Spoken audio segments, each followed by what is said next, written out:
it has been 1 year since I stopped drinking. And I'll tell you what, time flies. And I thought I'd check in and let you know how I'm feeling, how things have gone, and how things are going to go in the future. The reason why I stopped drinking was back in December of 2022. I started dealing with very, very bad insomnia. I couldn't fall asleep. And a lot of it was anxiety related. But because what was going on, I was having like essentially like mini panic attacks in bed. It's called sleep anxiety. And I had to put a lot of things together to realize like it was alcohol that was causing this insomnia, that was causing this anxiety. There's a direct link between alcohol and anxiety. Shortly after this, I started to take, I went on Zoloft, sertraline, and it's an antidepressant because I realized like, oh, this is anxiety related, and it does run in my family. So I started to take Zoloft. I remember when I first started to take it, they're like, okay, yeah, you shouldn't drink alcohol when you're taking an antidepressant. Well, that's a big ask for me. Well, am I really going to quit drinking? And I thought and I talked to some other people that are on antidepressants, and they were like, well, just chill out. Like, don't drink for a while until the meds level out, and then see how you feel. I'm like, okay, well, I can do that. So originally I had like no plans of stopping drinking. I just like, all right, I'll just take a break until this all levels out. But of course I cheated. And every time that I drank a drink, it was a night that I had real problems sleeping. And then I realized like, oh, this is alcohol related. And I didn't realize that right off the bat. I mean, like the insomnia started in December. I started to take the antidepressants in January. And then it wasn't until actually the beginning of February that I realized that this is alcohol related and I need to stop. And then I actually filmed a video with my good friend Steven. He did a cocktail that he came up with. It's called Cobra Got Punchy. It's a really great drink. And I remember like talking to him. I'm like, hey, listen, I want to do this. I want to do this episode. We had a plan to do. I'll take like 1 or 2 sips of the drink to give my opinion, and like that'll be it. He's like, yeah, okay, that's fine. Well, I ended up drinking pretty much the whole thing. So I realized right then and there that like I don't have any control over the alcohol. I'd like to think that like, oh, I can manage how much I drink, but obviously I didn't. If you put a cocktail in front of me, I'm going to try it. If you put a rum in front of me, I'll try it. And I think it was like February 5th is like when I made the decision to quit drinking. And I'll tell you what, it wasn't all silver clouds, and it was a little rough. It was a little rough because I started to have like anxiety, like this like feeling of like dread, or this like feeling of like uneasiness that would just be there. Like nothing would trigger it. I'd just have it. And it'd be there for like a couple days, and then it'd go away, and then I'd kind of feel normal. Or then it would come back, like my body felt like I didn't really have any like my body was shaking, but like my body just kind of had that feeling of like when you're, feel like you're nervous for something, and it's just like this internal shake kind of thing. Well, I'd have that, and I did have the insomnia, but slowly that started to get better, and then I started to take medication to help me sleep, which definitely was a godsend. And I dealt with mood swings. Like not only would I deal with anxiety, but then like I'd have these lows where like I'd be like really, really sad, or I'd get depressed. And that'd last a couple days, and we kind of go back up to like normal. Then I'd start having anxiety.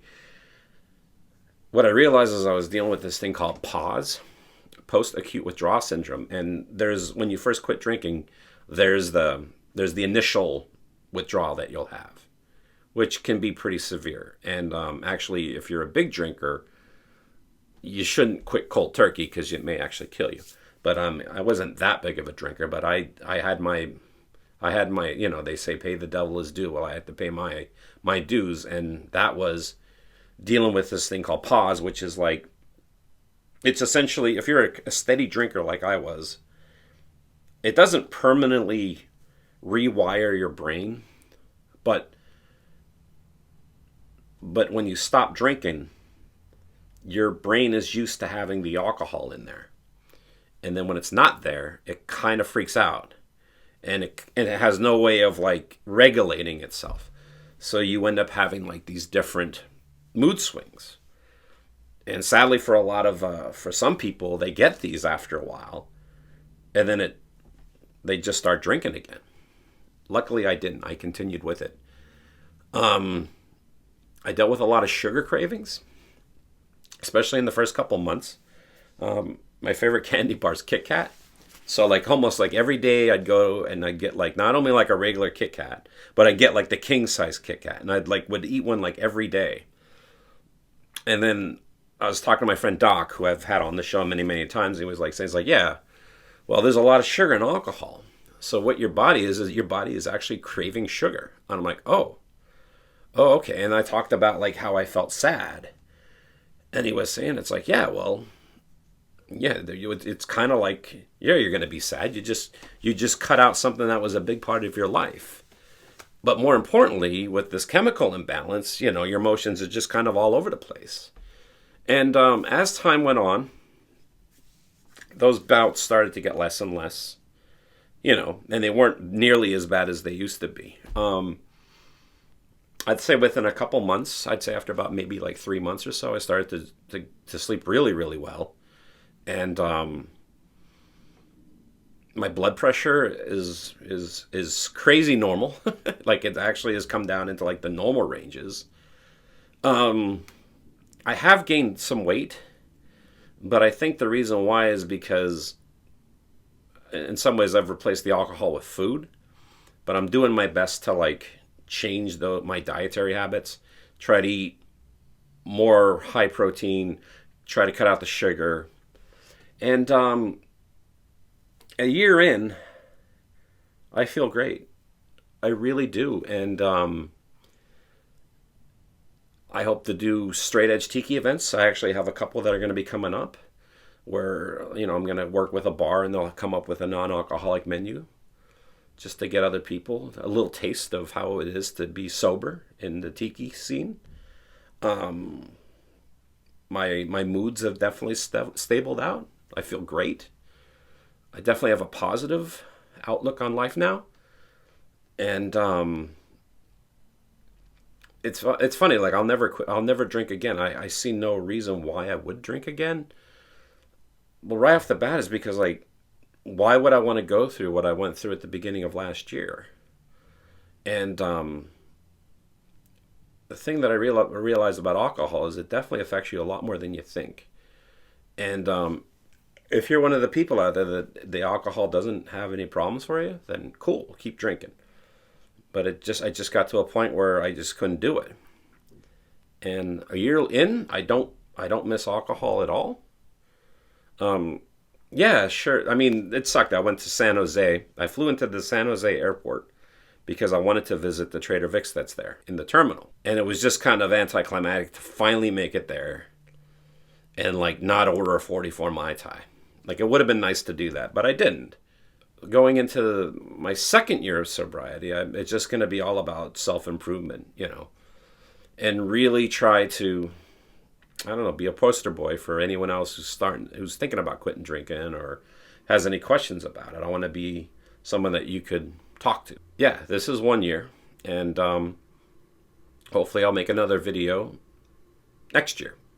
So until then, bye-bye.